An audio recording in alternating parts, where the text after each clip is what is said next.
What's going on, y'all? So listen.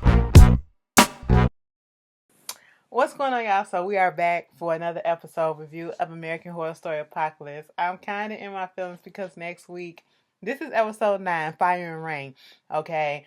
And next week is the finale, all right? And so basically, like the first couple of episodes, 2 or 3 episodes were, showing us the aftermath of what Michael's plan was. And then the episodes after that went back in the past and was leading up to how the plan came about. Now, this episode was the episode that I was looking forward to because it cleared up a lot of stuff that I was having questions. Like, remember in that episode? Well, we'll get there. So we still with Mutt and Jeff, okay?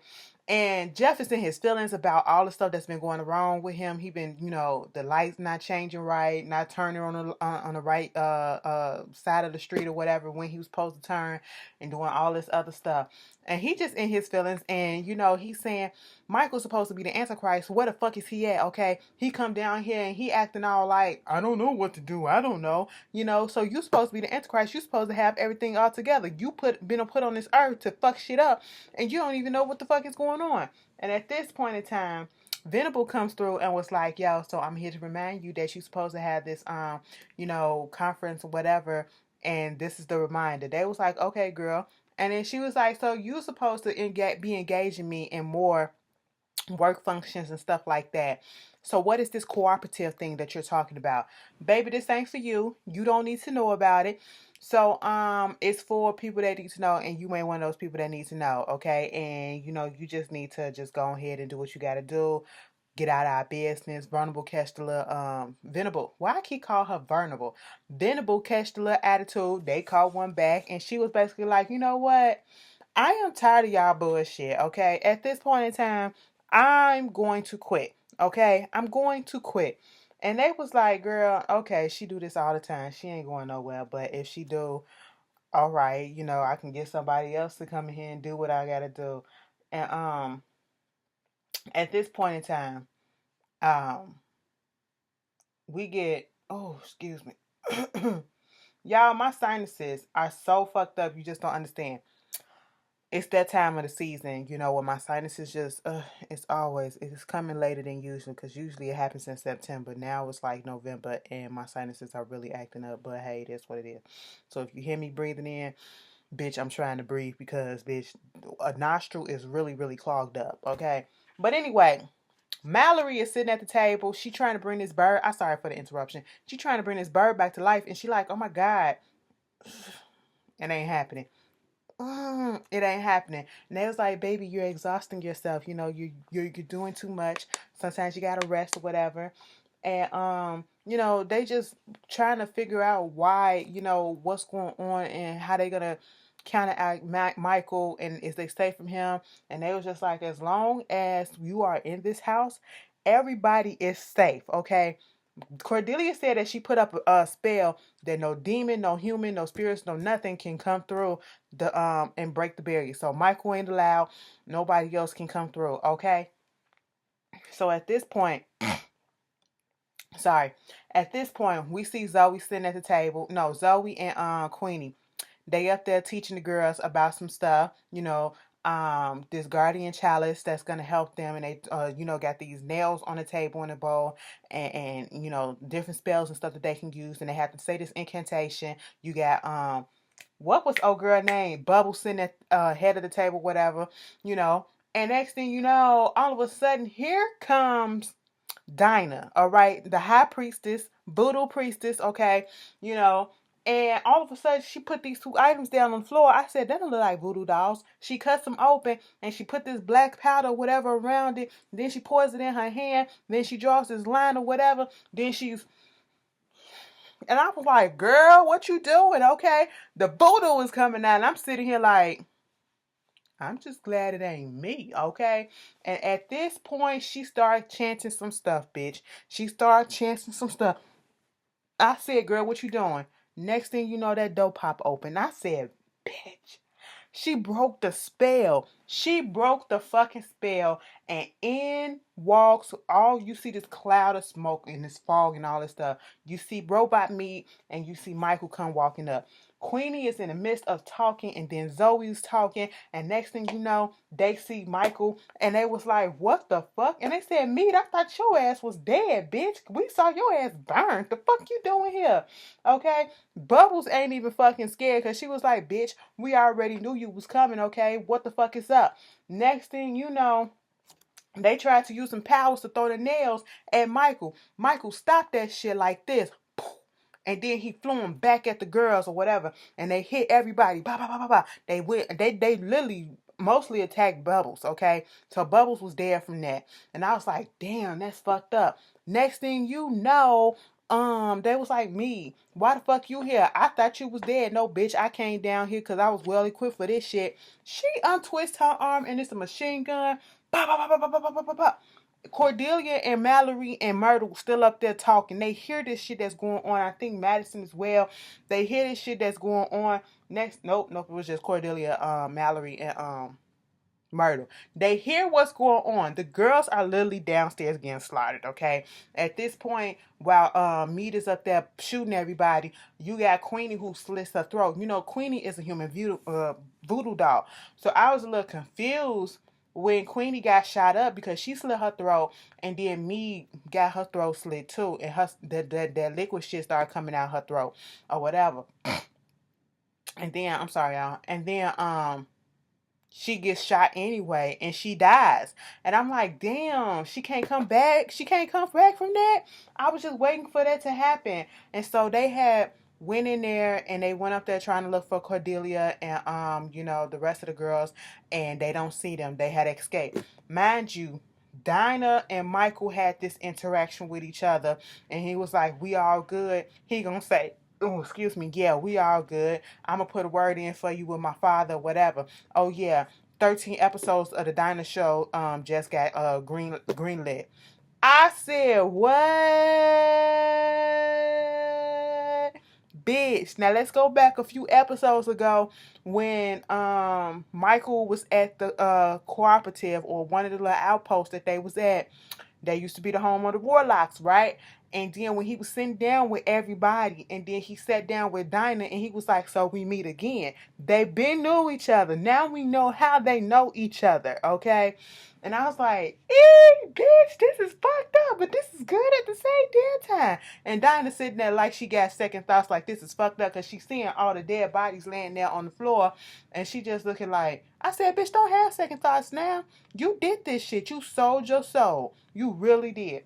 Then you got Michael and Mead having this conversation after they realize that Delia ain't there. They go back home having this conversation. He trying to figure out what he gonna do.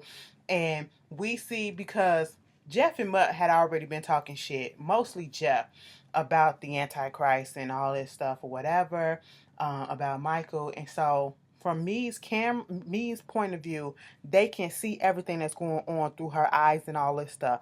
And they're controlling what she's saying. They're talking about something. Let's talk about, making her say, "Well, what you going to do about this? And how you going to do this? Why don't we talk about taking over the world?" And go back to Mutt and Jeff and see what they got to say, so that they can be more inclusive and included in everything that's going on. I said, so they manipulated this whole situation because Michael didn't know what the fuck to do. And so they come back to me. They come back to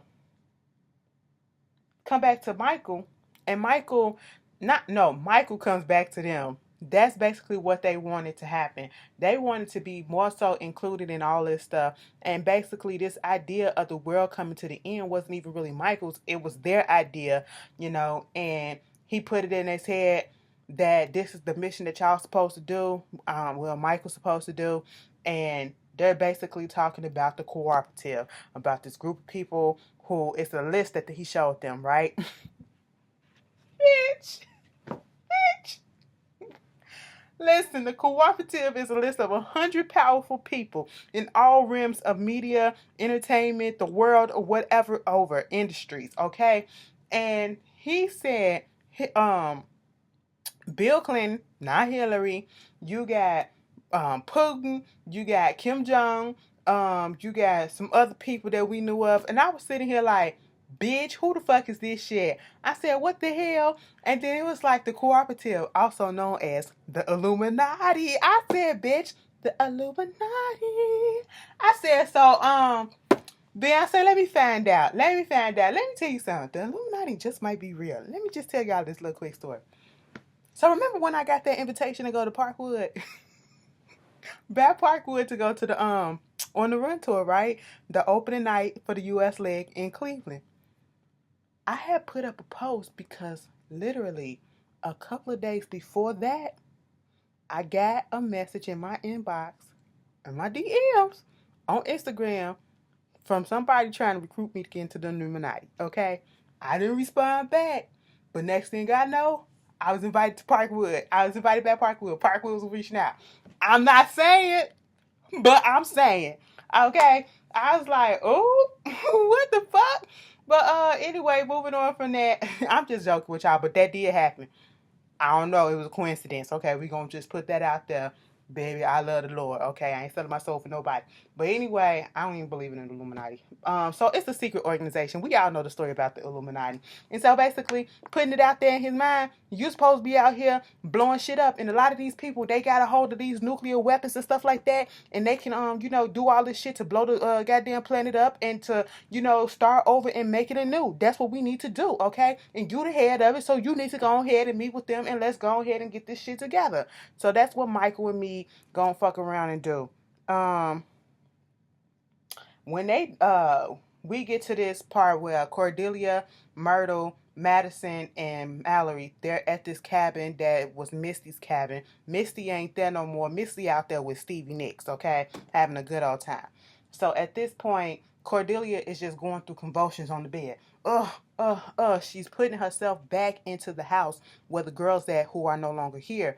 And she sees everybody and she's feeling it and feeling it and feeling it. And she's trying to get a picture and trying to get in touch to them, trying to get in tune to them. It was almost as if she was trying to bring them back, because it would look like she was trying to breathe some breath and breathe some life into them, into their bodies when she saw Zoe, when she saw Queenie. But when she saw both of them and she tried that, they disappeared. And at this point, she wakes up. Did you see how red her the whites in her eyes was when she woke up? Yeah, I was like, damn, bitch. At this point, Madison is looking a little confused, like, oh shit, bitch, maybe I should have told y'all something. And they was like, bitch, what the fuck is going on? And she was like, well, when we went over there, me and Behold went over there to Michael's house. We seen that, he can kill people and he can make their souls not exist either. They don't go to hell. They don't go nowhere. They just don't go. They're no longer. Okay. And at this point, Cordelia reached the fuck back and slapped the dog shit out of Madison and was like, why the fuck you didn't tell us this, okay? You should have thought that that's what we should have known and all this shit. And Myrtle had to step in between and said, you know what? At this point, we don't need the sisters going against each other, okay? We need to come together. And basically, Myrtle started telling them about this one final thing that's a myth in the witch world about how basically a witch can go back and time travel and change the history of things or whatever. And they're looking at Mallory at this point. And Mallory like, girl, I don't know. And Cordelia like, she probably can do it, because at this one point, I think either Myrtle said that she came back. Remember the deer? She brought back the deer, but she brought back the deer in a younger form, okay? So she do got a little instance of some powers that can do that. And it's never been done before. No real cases of it has been recorded as it being successful. And then the so-called cases that have been recorded, or the witches that have attempted to do it, they never came back. Okay, they died. And so at this point, she started giving a story about Anastasia, okay, and the Romanovs and all that stuff. Now, if you ain't never heard anything about Anastasia and Nicholas the Tsar, Nicholas and that whole thing, y'all need to read up on it. And it was like, talking about the grandioseness of the whole family and how they used to have all these banquet, balls and all this stuff, and they had so much, goods and jewelry and all this shit, the best of everything. And then things change 5 years later, okay? And they go back to 1918, and we see Anastasia and her sisters in the bed in their room, and then we see Anastasia wakes up because she hears her father talking, and so she looks out the door, and her father's talking to these guard men, okay, these soldiers or whatever.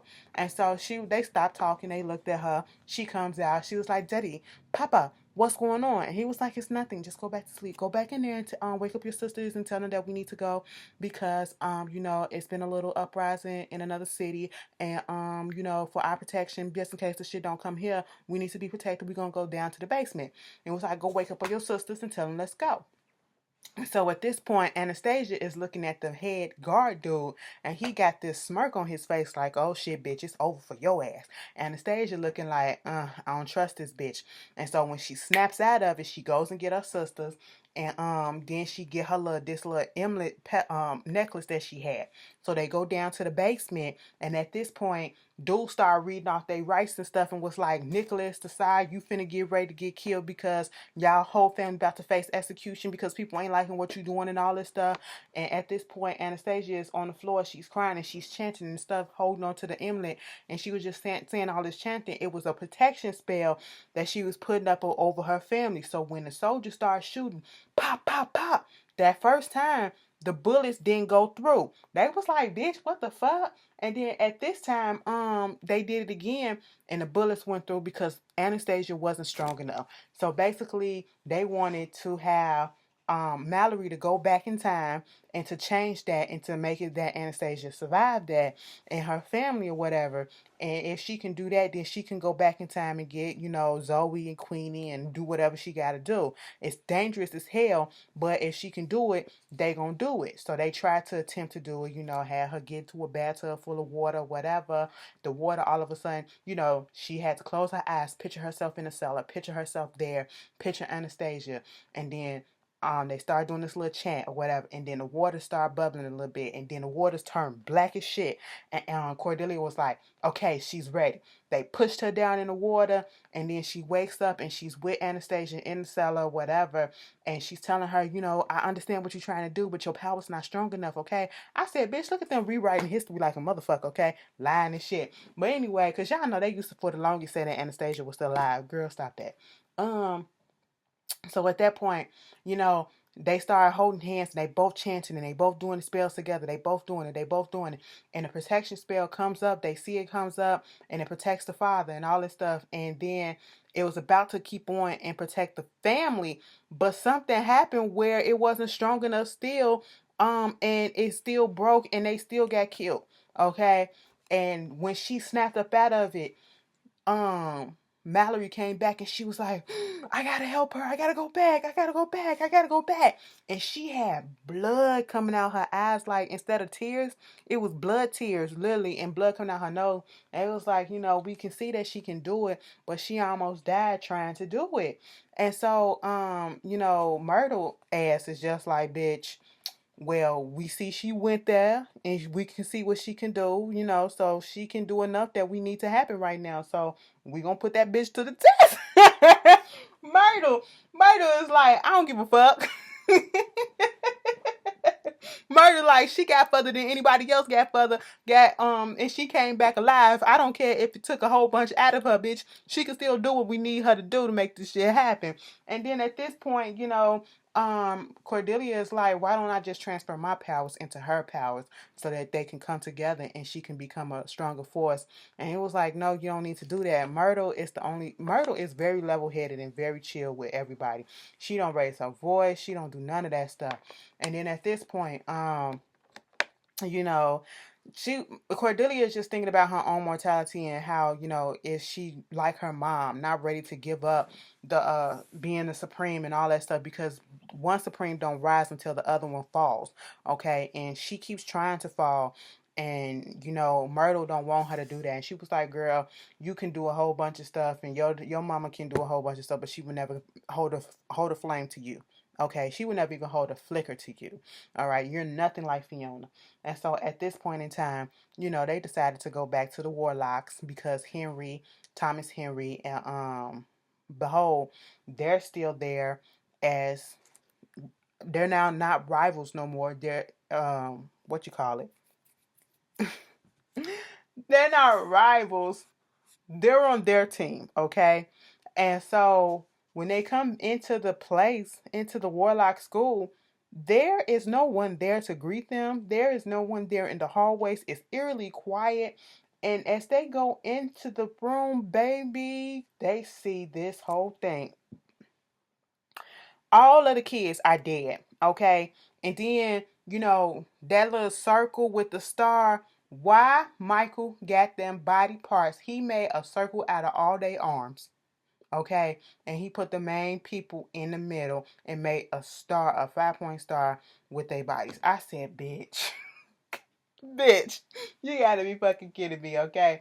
And then so we go back to Mutt in jail, and Venable was about to leave, okay? And when Venable was about to leave, they was trying to convince her to stay. Like, girl, we don't accept your resignation. What we need you to do is to stay on with us because the world is about to end. This place ain't even gonna be here. So what's the point of you resigning? But we need a bitch like you that's gonna come in and take control. And they told her about the cooperative. They told her about the Illuminati. They told her about these outposts or whatever. And this is how Venable came to be the head of that outpost, okay? And they told her, when this whole shit happens, we can do whatever, okay? You can implement whatever type of rules that you want to implement, okay? And so I was like, oh shit. Now, was it me or was I the only one who noticed when Venable had that red hair that right about here you could see the black still right there? Somebody didn't do that dye job a little bit. They missed the spot, okay?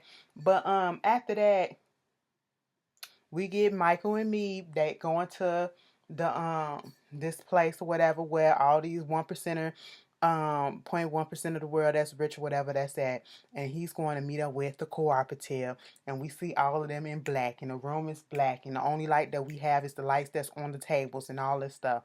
And basically he was like, bitches, I'm the Antichrist, because at first they was like, ooh bitch, what you doing? And then he was like, they all turned and looked at him like, okay, we paying attention. You the Antichrist, what we gonna do? He basically told their ass to sit the fuck down, and this is what's gonna happen. We gonna build the bunkers and stuff. Y'all got places.